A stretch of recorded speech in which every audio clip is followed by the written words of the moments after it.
안녕하세요. 남편과 이혼한 30대 평범한 여성입니다. 하지만 제가 남편과 이혼하게 된 이유는 결코 평범하지 않네요. 지금 이렇게 펜을 든 이유도 사실 생각할수록 어이없고 괘씸해서 남편이고 어머님이고 한번 개망신이라도 당하라고 하다못해 최소한 자기들이 얼마나 저질스러운 족속들인지 깨닫기라도 했으면 해서예요. 남편과는 사회생활을 하다가 알게 된 사이입니다. 누가 특별히 남녀 사이로 소개를 해준 건 아니고 건너 알게 되었다가 자연스럽게 가까워졌다고 해야 할까요? 그렇게 대략 4, 5년을 알고 지내다가 우연한 기회로 연인 사이까지 발전했네요. 이후로 2년간 연애를 하곤 결혼까지 하게 되었지요. 사실 저는 매사에 좀 심드렁한 편이에요. 원래는 이 정도까지는 아니었는데 어머니를 잃고 나서 성격이 바뀌었어요. 아버지는 제가 아주 어렸을 때 진작에 돌아가셨고요. 사고로 돌아가신 아버지에 대한 기억은 사실 거의 없습니다. 얼굴도 기억나지 않는 아버지다 보니 그리워할 것도 없었고요. 그래도 어머니가 넘치는 사랑을 주셔서 기죽지 않고 잘할 수 있었네요.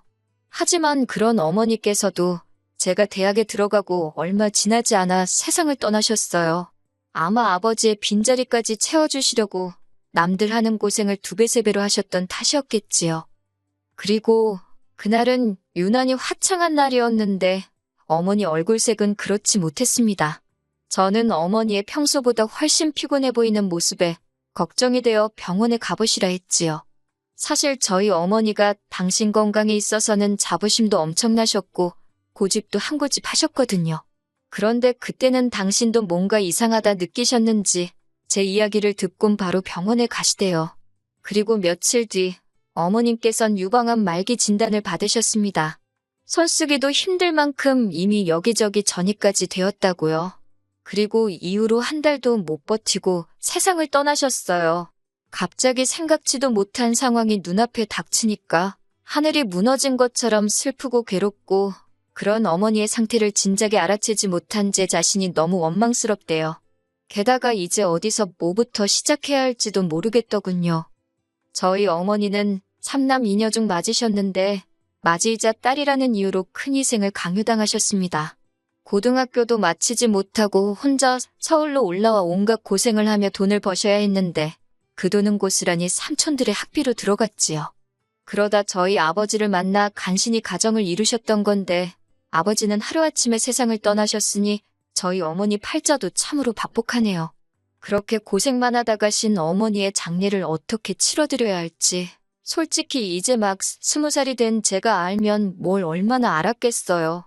그런데 정말 야속하게도 삼촌들은 누구 하나 먼저 나서주질 않대요. 소위 먹고 살만한 사람들이었는데 말이에요. 그런데 그때 유일하게 저에게 손 내밀어준 사람이 있었으니 그건 바로 이모였어요. 착하고 순에 빠진 어머니와 달리 자기는 언니처럼은 안 산다며 미국 남자를 만나 미국으로 떠났던 이모요. 이모랑 저희 어머니의 사이는 저도 정확히 뭐라고 표현해야 할지 모르겠네요. 애증이라고 해야 하나? 거기다 지금이야 한국이든 미국이든 뭐 세계 어디에 있건 연락하기가 쉽지만 그때는 그런 상황이 아니었거든요.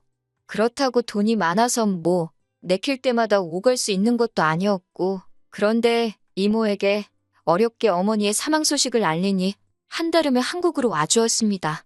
그리고는 이모도 한국을 떠나 있은 지 오래라 많은 것이 낯설었을 텐데도 선뜻 저를 대신해 많은 것들을 처리해 주었어요. 그렇게 이모 덕분에 어머니를 잘 보내드릴 수 있었네요. 이모는 장례가 끝나고 얼마 안 있다가 다시 미국으로 돌아갔습니다. 그리고 이후로는 자주는 아니더라도 이따금씩 서로 소식을 묻고 지냈어요. 이모가 자세히 말한 적은 없지만 느낌상 이모도 사는 게 편치 않다는 것 정도는 알 수 있었지요. 한편 저는 대학을 중퇴하고 곧바로 취업 전선에 뛰어들었습니다. 그리고 다행히 운 좋게 꽤 괜찮은 중소기업에 들어갔어요. 거기서 남편도 만난 거고요.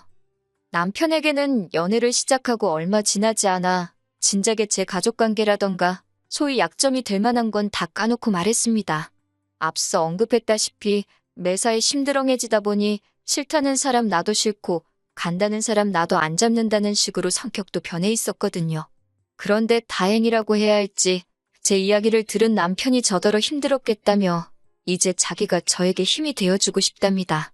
상투적인 표현이긴 했지만 그때만큼은 진심처럼 들렸고 믿고 싶었던 게 사실이에요. 처음 시댁에 인사를 드리러 갔을 때 남편이 어머님께 어느 정도 제 사정을 미리 설명해 놓은 덕분에 크게 난처한 일은 없었어요. 어머님께서 특별히 인자하거나 따뜻하게 맞아주신 건 아니지만 사람마다 표현하는 게 다르잖아요. 성격 자체가 무뚝뚝하신 분이구나 그렇게 생각했지요. 그리고 이것도 다행이라고 해야 할지 재산이라고 하기도 뭐하지만 제 경제적 사정이나 남편 사정이나 별반 차이가 없었어요. 어머님 아버님은 집 한 채 갖고 계신 거랑 최소한의 노후 준비만 되어 있는 상황이라 달리 저희에게 도움을 주실 여유가 없으셨고요. 그래서 자의반타의반으로 반반 결혼을 하게 되었는데 솔직히 이 정도면 제가 많이 처지는 결혼이란 생각이 들진 않았지요. 그런데 이것도 지금에서야 돌이켜 생각해보니 제 착각이었던 모양입니다. 그 일이 있기 전까지 짧다면 짧고 길다면 길었던 제 결혼 생활을 돌이켜보자면 솔직히 녹록지만은 않았어요. 나중에 애라도 태어나면 어머님이 봐주신다 하시니 그렇다고 제가 달리 맡길 친정이 있는 것도 아니고 시댁 근처에 집을 얻으라는데 싫다 할 만한 명분이 없었습니다. 어차피 신혼은 1년만 즐기고 아이를 가질 계획이기도 했으니 좋은 게 좋은 거다 생각하고 시댁 근처에 신혼집을 구했지요. 그런데 이후로 어머님께선 걸핏하면 아버님과 다투셨다던가 당신 집은 물건이 많아서 답답하다는 핑계를 대시며 저희 집을 찾아오셨어요. 뿐만 아니라 걸핏하면 이거 필요하다 저기 가고 싶다 하시며 돈을 말 그대로 뜯어가시기 일쑤였습니다. 여러 가지로 스트레스를 받다 보니 임신은 당연히 되지 않았고요. 결국 견디다 못한 제가 남편에게 도움을 요청해보기도 했지만 별 소용은 없었지요. 한편 결혼식을 마지막으로 이모와는 한동안 만나지 못한 채 계속해서 연락만 주고받고 있었어요. 다만 이모가 신경 쓸까 걱정되기도 하고 잘 지내는 모습만 보여주고 싶어서 시댁 근처에 살면서 받는 스트레스라던가 남편의 무신경함 같은 이야기는 꺼내지 않았네요. 그러다 지난해 봄 이모의 건강이 매우 나빠졌다는 사실을 알게 되었습니다. 처음으로 이모 입에서 한국에서 좀 쉬고 싶다는 이야기가 나왔거든요. 돌아가신 친정어머니처럼 이모도 당신 건강에 관해서는 당당하시고 고집센 분이셨기에 이모의 쉬고 싶다는 말이 예사롭게 들리지 않대요. 그리고 불길한 예감은 빗나가지 않았습니다. 한국으로 들어온 이모의 건강 상태는 말도 못하게 악화되어 있었어요. 의사 말이 먹는 것도 꽤나 부실했던 것 같다며 간신히 영양실조만 면한 상태라나요. 저는 그런 이모를 저희 집으로 모셨습니다. 저를 좋게 봐준 상사 덕분에 대부분의 업무도 집에서 처리할 수 있게 되었고요. 그리고 어떻게 들릴지 모르겠지만 이 모든 결정을 내리는 데 있어서 남편과는 상의하지 않았습니다. 어차피 남편에게 이야기하면 어머님 귀에 들어갈 게 뻔했고 그렇다면 보나마나 좋은 소리는 못 들을 테니 일단 저질러 보자는 생각이었지요. 그리고 아니나 다를까 이모가 저희 집에 오기가 무섭게 어머님으로부터 불호령이 떨어졌어요.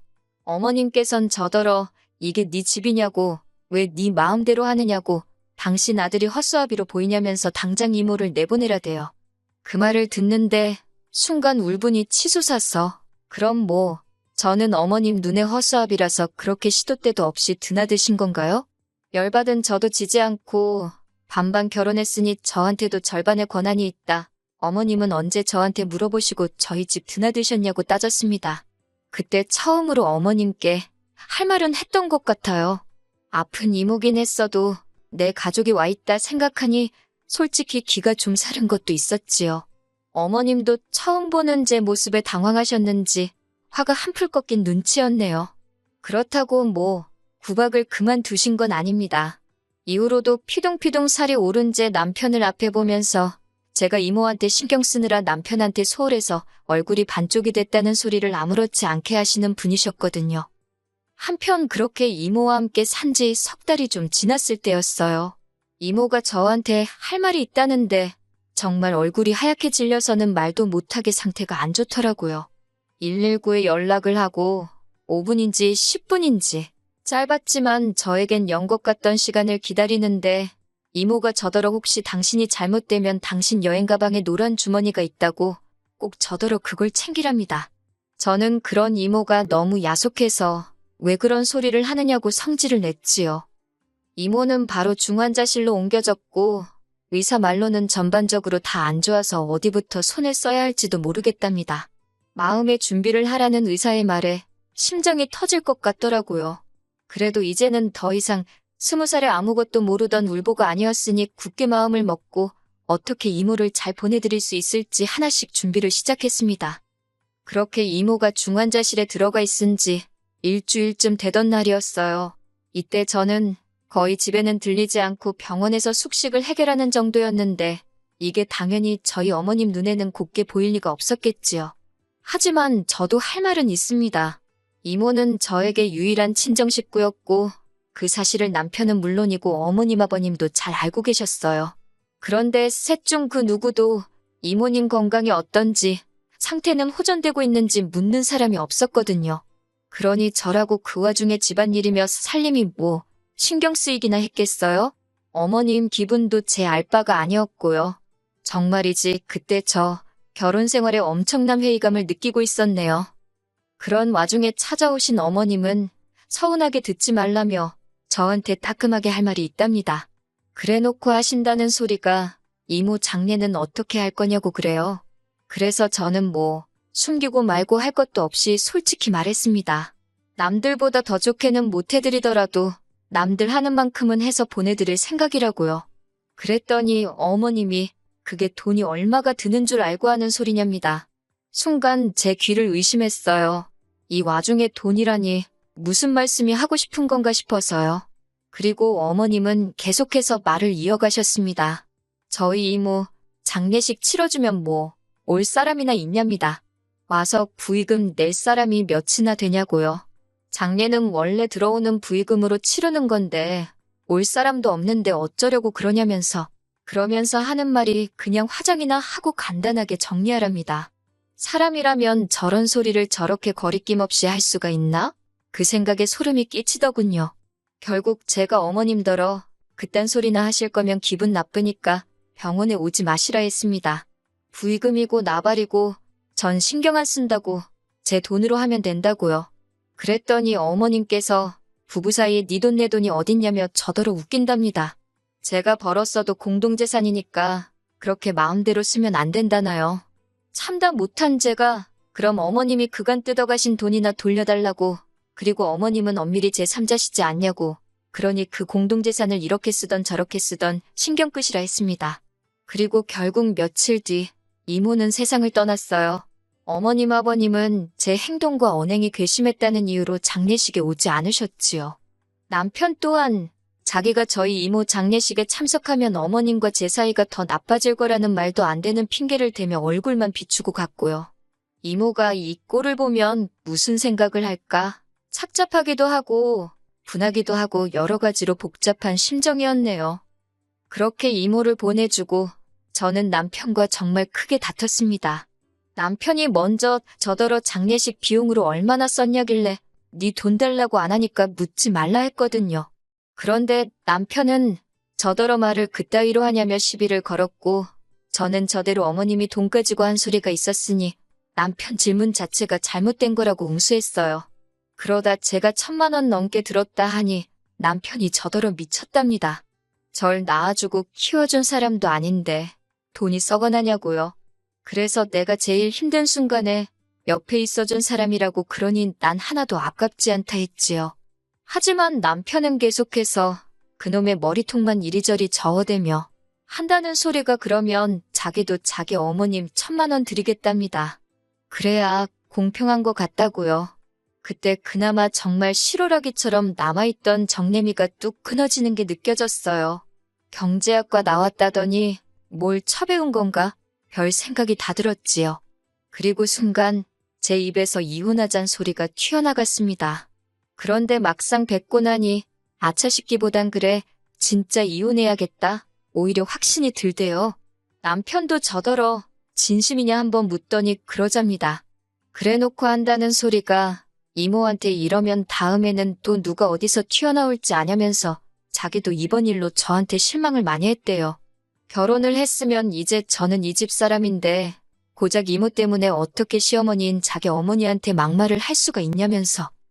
결론부터 이야기하자면 결국 그 일을 계기로 이혼하게 됐습니다. 막상 두 사람 다 이혼을 원하니까 나라에서 기다리라는 그 시간이 안 가서 죽을 맛이었지. 달리 해야 할 일도 어려운 일도 없더라고요. 장례를 치르고 얼마 되지 않아 이혼까지 하고 나니 솔직히 제정신으로 버티기가 힘들었어요. 그래도 주변 친구들과 지인들의 도움으로 조금씩 극복해내고 있었지요. 그러다 지난달에 미루고 미루던 이모의 유품 정리를 했어요. 그리고 거기서 이모가 말했던 노란색 주머니를 발견하곤 저는 정말 기절하는 줄 알았습니다. 그 안에는 샛노란 금덩어리가 여러 개 들어있었거든요.